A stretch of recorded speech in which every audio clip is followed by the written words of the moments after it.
అసలు పల్నాడు సంగతి చూసుకుందాం మనం. ఈ పల్నాడు అంతా కూడా ఎంత అంటే అది ప్రజాస్వామ్యమా, మనం ప్రజాస్వామ్య రాష్ట్రంలో ఉన్నామా లేవా?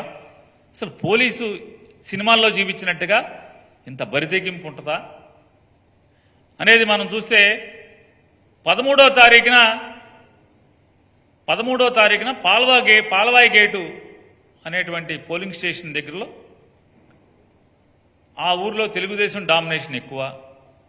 ఆ ఊరు మెజారిటీ చంద్రబాబు నాయుడు కులస్తులు, అది అందరికీ తెలిసిన సత్యం.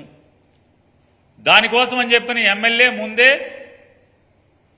పిన్నెల్లి రామకృష్ణారెడ్డి పలు దఫాలుగా ఎస్పీ గారికి, డిఎస్పీ గారికి, ఐజీ గారికి, డీజీపీ గారికి, ఎలక్షన్ కమిషన్కి అందరికీ కూడా పిటిషన్లు సమర్పించిన, అయ్యా మాచర్లలో మరీ ప్రత్యేకించి ఏ ప్రాంతాల్లో, దాంట్లో పాల్వాయి గేటు తదితర ప్రాంతాల్లో, కారంపూడి మండలంలో అలాగే రెంటచింతల మండలంలో ఎంత భయానక వాతావరణం జరగబోతోంది అని ప్రెడిక్ట్ చేస్తూ కూడా ఆయన పోలీసులకు పిటిషన్లు ఇవ్వడం జరిగింది. అయినప్పటికీ కూడా పోలీసులు నిమ్మకు నీరెత్తినటువంటి పరిస్థితి. ఈ 13వ తారీఖున పాల్వాయి గేటు దగ్గర దళితుల్ని కానీ, వెనుకబడిన కులాలను కానీ, ముస్లింలను కానీ వాళ్ళందరినీ కూడా ఓటింగ్కి రానివ్వకుండా పోలింగ్ స్టేషన్ బయట దౌర్జన్యకాండ సృష్టిస్తుంటే అక్కడ ఆ వీడియోలో ఆల్రెడీ ఇప్పటికే చాలామంది మా వైఎస్ఆర్ కాంగ్రెస్ పార్టీ వాళ్ళు వీడియోలు ప్లే చేశారు. ఆ వీడియోలో పాల్వాయి గేటు బయట జరిగినటువంటి విధ్వంసకాండలో అక్కడ ఒక పోలీస్ ఇన్నోవా ఉంటుంది.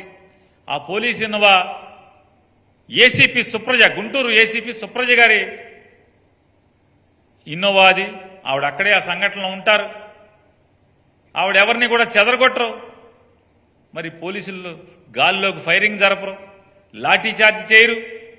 అక్కడ వైఎస్ఆర్ కాంగ్రెస్ పార్టీ వాళ్ళు ఓటింగ్కి రాకుండా బీభత్సం సృష్టించిన పరిస్థితి టీడీపీ వాళ్ళు చేస్తే పోలీసులు ఏమాత్రం కూడా యాక్షన్ లేకపోగా టీడీపీ వాళ్ళు వైఎస్ఆర్ కాంగ్రెస్ పార్టీ సానుభూతి పరులను కానీ, ఓటర్స్ని కానీ కర్రలతో,